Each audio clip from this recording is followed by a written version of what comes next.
નમસ્કાર દર્શક મિત્રો, હું છું પરમાર અને તમે જોઈ રહ્યા છો લોક સામના ન્યૂઝ। તો જોઈએ આજના સમાચાર અમરેલી તેમાં રિપોર્ટર દિનેશ સાદલ સાથે।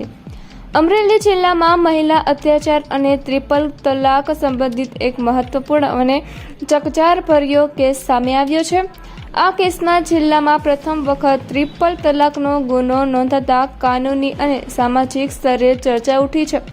માહિતી મુજબ તારીખ 30/1/2026ના રોજ સાંજે લગભગ 7:30 વાગે અમરેલી મહિલા પોલીસ સ્ટેશનમાં ગુનો નોંધાયો। આ કેસમાં BNS કલમ 85, 115, 352, 54 તેમજ મુસ્લિમ મહિલા અધિનિયમ 2019ની કલમ 4 હેઠળ ફરિયાદ દાખલ કરવામાં આવી હતી।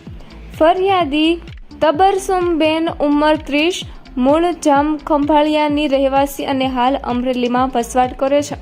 તેમણે પોતાના પતિ સરફરાજભાઈ સુલેમાનભાઈ શેખ અને સાસરિયા પક્ષના સભ્યો વિરુદ્ધ ફરિયાદ નોંધાવી હતી।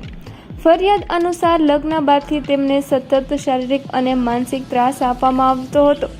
સાથે જ પતિએ 3 વખત તલાક બોલી ટ્રિપલ તલાક આપ્યાનો આરોપ પણ મૂક્યો હતો। આ ફરિયાદના આધારે પોલીસે આરોપીઓની ધરપકડ કરી અને અમરેલીની અદાલતમાં રજૂ કર્યા હતા, જ્યાંથી માતા પુત્રને જેલમાં મોકલવામાં આવ્યા હતા।